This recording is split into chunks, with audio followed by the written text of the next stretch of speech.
Hello friends, this is Varsha. Welcome back to Varsha's academy.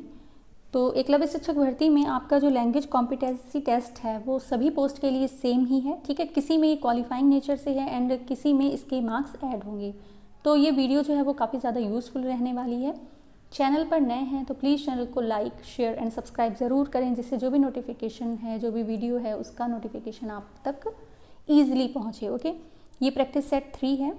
इससे पहले जो सेट्स हुए हैं उनकी प्लेलिस्ट बनी हुई है, तो जो भी न्यू कैंडिडेट ऐड होते हैं वो प्लीज़ प्रैक्टिस सेट जो प्लेलिस्ट है उसको ज़रूर देखें, ठीक है। क्योंकि सभी एक्ट हैं, जितना भी सिलेबस आपका हॉस्टल वार्डन का है वो आपका कंप्लीट हो गया है। चाहे एक्ट हो, चाहे एडमिनिस्ट्रेटिव एप्टीट्यूड हो, जनरल हिंदी है, आईसीटी है, इन सभी के प्लेलिस्ट ज़रूर चेक कर लीजिएगा। ओके, तो स्टार्ट करते हैं वीडियो। पहला देखते हैं क्वेश्चन क्या है। गुणाकेश के संधि विच्छेद हैं, तो गुणाकेश का जो संधि विच्छेद है वो क्या होगा, ये पूछा है इन्होंने। गुणाधन केश, गुणाके धन ईश, गुणाका धन ईश या गुणधन आकेश। ये सारे ही प्रीवियस ईयर क्वेश्चन पेपर से ही क्वेश्चंस कराए जा रहे हैं, चाहे हिंदी हो चाहे इंग्लिश हो, तो उसको अच्छे से देखिएगा। इसका जो राइट ऑप्शन है वो सी होगा। गुणाकेश का होता है गुणाका धन ईश, फिर ये आ और ई ये मिलकर ए बनाते हैं, ठीक है। ये कौन सी संधि है, ये है गुण संधि, ठीक है। गुण संधि में ही तो हमने आपको ओ ए बताया था कि उसमें ओ की मात्रा होती है और ए की मात्रा होती है, ठीक है। इत्यादि संधि में कौन सी संधि है, अब यहाँ पर आप देखिए इत्यादि में ता आधा बना है और या बना हुआ है, ठीक है। ये आधा वर्ड के बाद में या और वा ये कौन सी संधि में आते हैं, यड़ संधि में, वृद्धि संधि में, गुण संधि में या दीर्घ संधि में, तो ये आते हैं यड़ संधि में। अब यहाँ पर आपने 2 संधियाँ सीख ली। ओके, नेक्स्ट है जलमग्न शब्द में समास होगा, तो जलमग्न शब्द में कौन सा समास होगा, द्वंद्व समास, अवयवी भाव समास, तत्पुरुष समास या कर्मधारय। तो जलमग्न, अब इसको आप अच्छे से समझिए कि जलमग्न को जब आप विग्रह करेंगे, ठीक है, तो उसको क्या बोलेंगे, जल में मग्न। क्या बोलेंगे, जल में मग्न। तो यहाँ पर कौन सा कारक आया, में आया। तो कारक वाली जो विभक्तियाँ होती हैं, कर्ता कर्म ये सारे जो होते हैं वो किस में आते हैं, तत्पुरुष समास में आते हैं, ठीक है। में, पर, का, के, की, रा, रे, री ये सारी चीज़ें सब तत्पुरुष समास में आती हैं। समास का वीडियो बना है जनरल हिंदी की जो प्लेलिस्ट है उसमें देख लीजिएगा, बहुत ही ईजी वे में आपको पूरा समास समझाया गया है, ठीक है। क्वेश्चन नंबर 4 है, किस समास में दोनों पद प्रधान होते हैं, बहुव्रीहि समास, तत्पुरुष समास, द्वंद्व समास, द्विगु समास। तो दोनों ही पद प्रधान है, तो ये किस में होता है, द्वंद्व समास में होता है। ओके, द्वंद्व समास की एक और ट्रिक है कि आप उसमें देखिएगा कि विलोम शब्द होते हैं, जैसे कि दिन रात, ठीक है, तो उसमें क्या होता है, एक डैश भी लगा होता है बीच में। ये द्वंद्व समास की पहचान के लिए हम बता रहे हैं। नेक्स्ट है क्वेश्चन नंबर 5, निम्नलिखित में से गलत विलोम शब्द युग्म कौन है। तो गलत विलोम शब्द युग्म बताना है, प्रवेश, नवेश, मूक, वाचाल। मूक मीन्स शांत होता है, वाचाल मीन्स बहुत ज़्यादा बोलने वाला, भूत, भविष्य, भूत मीन्स पास्ट, भविष्य मीन्स फ्यूचर। ओके, ये भी सही है। पुरस्कार, तिरस्कार, तो पुरस्कार मतलब कोई किसी का भी अच्छा काम देखकर जब आप उसको पुरस्कार देते हैं, ठीक है, और तिरस्कार जब उसकी बहुत ज़्यादा बेइज्जती कर देते हैं, तो ये भी सही है। यहाँ पर जो गलत पूछा है, गलत विलोम शब्द है प्रवेश और नवेश। ओके, अब देखिए निम्नलिखित में से एक शब्द स्थूल का विलोम नहीं है पूछा है, कौन सा विलोम जो है वो स्थूल का नहीं है, सूक्ष्म, तन्वी, दुर्लभ, दुर्बल, देन शाश्वत। तो इसका राइट ऑप्शन डी है, शाश्वत जो है वो स्थूल का विलोम नहीं है, सूक्ष्म, तन्वी और दुर्बल ये स्थूल के विलोम शब्द हैं। ओके, गंगा का पर्यायवाची यह नहीं है, तो नहीं है पूछा है विष्णुपदी, सुरसरी, सुरधुनी, हेरम। तो ए बी सी ये गंगा के पर्यायवाची होते हैं, हेरम्ब जो है वो गंगा का पर्यायवाची नहीं है। ओके, इनमें से कौन सा शब्द सूर्य का पर्यायवाची है, तो आदित्य, आदित्य सूर्य का पर्यायवाची है, फिर भी आगे के आप ऑप्शन देख लीजिए, मारुति, मारुति नहीं है, यह हवा का है, कृष्ण, हुताशन ये भी नहीं है, option A is the right option. Okay, next है क्वेश्चन नंबर 9, बहती गंगा में हाथ धोना का सही अर्थ है। बहती गंगा में हाथ धोने का मतलब क्या है, चातुर्य वृत्ति से काम निकालना, अपना काम निकालना, पुण्य का कार्य करना या अवसर का लाभ उठाना, कि कोई अवसर आया और आपने बहती गंगा में हाथ धोकर अपना काम निकाल लिया, ठीक है। तो यहाँ पर राइट ऑप्शन क्या होगा, डी होगा। बहती गंगा में हाथ धोने का मतलब है अवसर का लाभ उठाना। नेक्स्ट है तन पर नहीं लगता पान खाए अलबत्ता। तो ये है क्या, पहले ये बताइए, मुहावरा है या लोकोक्ति। तो हमने ट्रिक बताई थी मुहावरे को पहचानने की, कि मुहावरे में क्या होता है, जो अंतिम वर्ड होता है उसमें ना लगा होता है। जैसे यहाँ देखिए धोना, जाना, खाना, पीना, इस तरह के जो वर्ड्स लास्ट में ना वाले आते हैं वो मुहावरे होते हैं। एंड ये पूरा वाक्य नहीं होता, बट आप इसको देखिए, लोकोक्ति को देखिए, ये एक पूरा सेंटेंस होता है कि तन पर नहीं लगता पान खाए अलबत्ता। ये क्या है, लोकोक्ति है। इसका सही अर्थ क्या होगा, बुरी आदत का शिकार होना, झूठा दिखावा करना, बहुत गरीब होना या रोब डालना। तो ऐसा कोई व्यक्ति जिसके पास कपड़े हैं नहीं लेकिन वो पान खाए घूम रहा है, तो ये झूठा दिखावा करना, मतलब जो चीज़ नहीं है उसका भी दिखावा करते हैं। ओके, इनमें से अशुद्ध वर्तनी का शब्द है, क्वेश्चन नंबर 11 है। तो अशुद्ध वर्तनी कौन सी होगी, महत्व, वाल्मीकि, पैतृक। ये यहाँ पर देखिए ये PDF में सही कर देंगे, ये सन्यासी। ठीक है, आप इसको ऐसे समझ लीजिए। एंड यही अशुद्ध है। Okay, option D is the right option. Hindi में ध्वनियाँ कितने प्रकार की होती हैं, हिंदी में ध्वनियाँ जो है वो 2 प्रकार की होती हैं।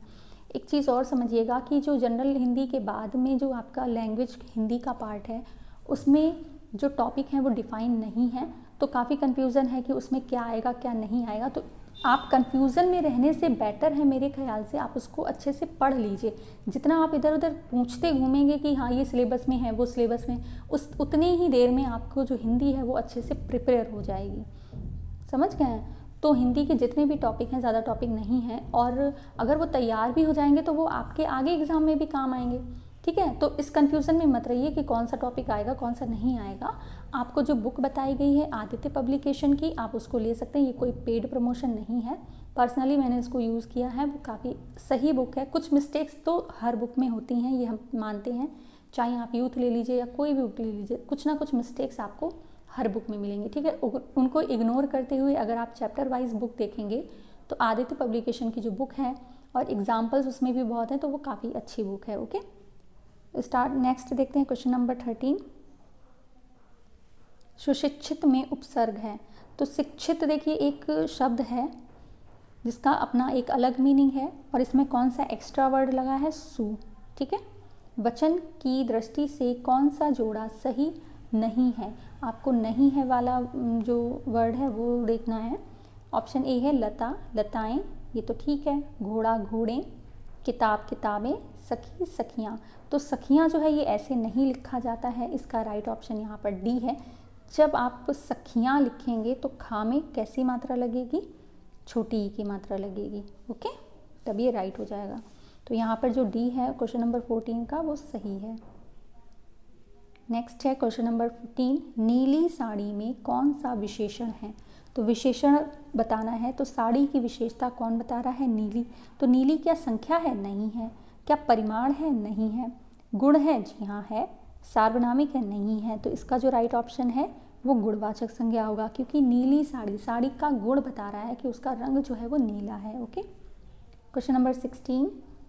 गेहूँ शब्द का तत्सम है। गेहूँ शब्द का क्या तत्सम है, गोधूम, गोहूँ, गोहुन, गोधूम। तो इसका जो राइट ऑप्शन है वो 16 का ए है यहाँ पर। नेक्स्ट है क्वेश्चन नंबर 17। निम्नलिखित में से एक वाक्य त्रुटिपूर्ण है। देखते हैं कौन सा वाक्य है। संभवतः मैं रविवार को आ जाऊँगा, ठीक है। ये जीती मक्खी निगली नहीं जाती, सभी कुछ सही है, इसमें मात्राएं भी हैं सही। ठीक है, लेकिन आपको कौन सा बताना है जो त्रुटिपूर्ण है। विद्या सदैव साथ रहने वाला धन होता है, मुझे आशंका है कि निष्पक्ष चुनाव नहीं हो पाएंगे। तो ये भी सही है। अब यहाँ पर देखिए जो सदैव है वो गलत लिखा हुआ है, दा में ए की मात्रा लगी होती, यानी कि 2 मात्राएं होंगी। तो इसका जो राइट ऑप्शन है वो सी है। Okay, question number 18। वह स्त्री जिसका पति परदेश गया हो, वाक्य के लिए एक शब्द क्या होगा। नवोड़ा, नहीं। प्रवत्तस्य पतिका, ये भी नहीं होगा। प्रोषित पतिका, आगत पतिका। तो यहाँ पर ऑप्शन सी जो है वो राइट है। जिसका पति परदेश गया हो उस स्त्री को बोलते हैं प्रोषित पतिका। ओके, नेक्स्ट है क्वेश्चन नंबर 19। चरण कमल बंधु हरिराई में कौन सा अलंकार है। रूपक, उपमा, उत्प्रेक्षा, यमक। तो यहाँ पर देखिए रूपक होगा, क्योंकि चरण की जो तुलना है वो कमल से की गई है। जब किसी भी दो शब्दों की तुलना किसी अलग से शब्द से की जाए, जैसे पैरों की तुलना कमल से कर दी गई, तो उसमें रूपक अलंकार होता है। ओके। रानी केतकी की कहानी किसकी रचना है? तो ये इंशाअल्लाह खां की रचना है। ये आपके 20 क्वेश्चंस थे। अब हम आते हैं इंग्लिश के क्वेश्चंस की तरफ। क्वेश्चन नंबर 21 देखते हैं। In the following sentence out of the given alternative choose the one which best express the meaning of the underline word. मतलब कि जो सेंटेंस लिखा हुआ है उसमें जो अंडरलाइन वर्ड है उसका आपको सिमिलर मीनिंग बताना है। ठीक है। His performance in the office quite superficial. Superficial मतलब इसका मीनिंग है ऑफिस में उनका जो प्रदर्शन है वो काफ़ी सतही है। सतही मतलब ऊपर ऊपर है। ठीक है, गहराई में जाकर वो काम नहीं करते। तो एक्सीलेंट मतलब बहुत ज़्यादा जो अच्छा करता है, बहुत डीप जाके जो काम करता है उसको बोलेंगे। इसका जो सिमिलर मीनिंग है वो शैलो है। शैलो मीन्स भी यही होता है उथला छिछला। Okay. Question number 22। In each of the following sentence improve the underline part which the help of the given option. इसमें जो अंडरलाइन पार्ट है वो गलत लिखा है, आपको उसको करेक्ट करना है। No sooner did the police arrived than the robbers made good their escape. ठीक है, तो इसमें देखिए no sooner when the police arrived, इसका मीनिंग पहले समझ लेते हैं कि पुलिस के पहुंचते ही लुटेरे भाग निकले। ठीक है, no sooner did the police arrived than the robbers made good their escape.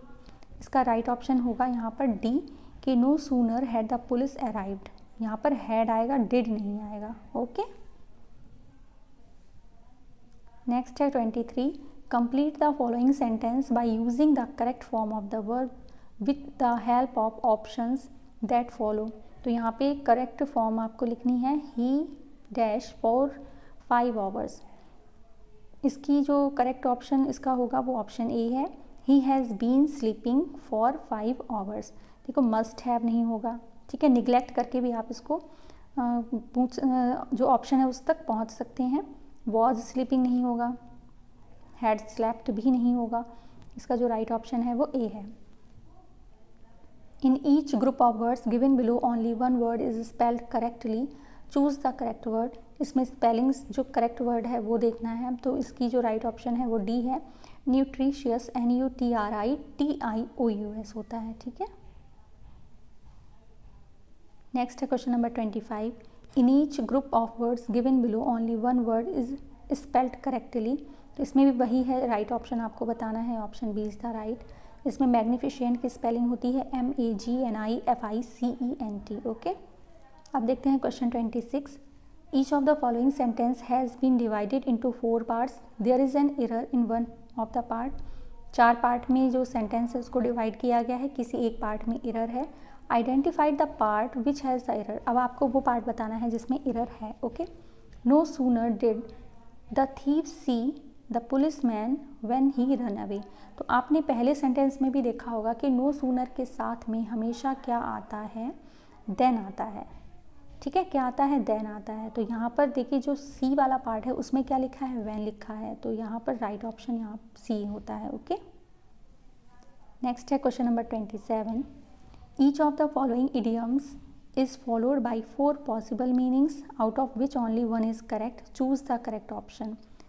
To take away one's birth मतलब किसी का जन्म, किसी को मतलब बहुत ज़्यादा सरप्राइज दे देना। ठीक है, इसका होगा to surprise someone. Okay. In each of the following items choose the word opposite in meaning to the given word. तो सेक्रेड है। ठीक है, तो इसका देखिए क्या होगा, सेक्रेड मीन्स क्या होता है, पवित्र। एंड इसका आपको क्या बताना है, अपोजिट मीनिंग। तो अनहोली, अनहोली मीन्स क्या होता है, अपवित्र। ओके। 29 देखते हैं। Choose the word from the given option which best express the meaning of the given word. यहाँ पर भी सिमिलर मीनिंग ही बताना है। तो देखिए रेडिएंट, रेडिएंट मीन्स क्या होता है, बहुत ज़्यादा रोशनी, चमकीला, बहुत उज्जवल होना। तो इनमें से देखिए फेमस मीन्स तो ऐसा नहीं है, ब्राइट, जस्ट, टाइमली। तो इन ऑप्शंस में से जो ब्राइट है उसका मतलब भी क्या होता है, बहुत ही चमकीला और रोशनी होना। ओके। तो इसका सिमिलर वर्ड यहाँ पर रेडिएंट का ब्राइट होता है। Option B is the right option. Question number 30। Out of the given alternatives choose the word which most closely fits each definition. One who has vowed not to marry, मतलब जिसने कसम खा ली है कि भाई मुझको शादी करनी ही नहीं है, विवाह ना करने की कसम खाई हो, उसको क्या बोलते हैं? इंस्पिस्टर, बैचलर, सेलिब्रेट, कालास। तो इसमें जो राइट ऑप्शन है वो सेलिब्रेट है यहाँ पर, इसका मतलब भी कुंवारा अनब्याहा होगा। ठीक है, तो ये टोटल आपके 30 क्वेश्चंस थे जो काफ़ी इंपॉर्टेंट थे। वीडियो को शेयर ज़्यादा से ज़्यादा करिए जिनसे सभी तक आप ये जो वीडियो है वो पहुँच सके। ठीक है, thank you so much for watching.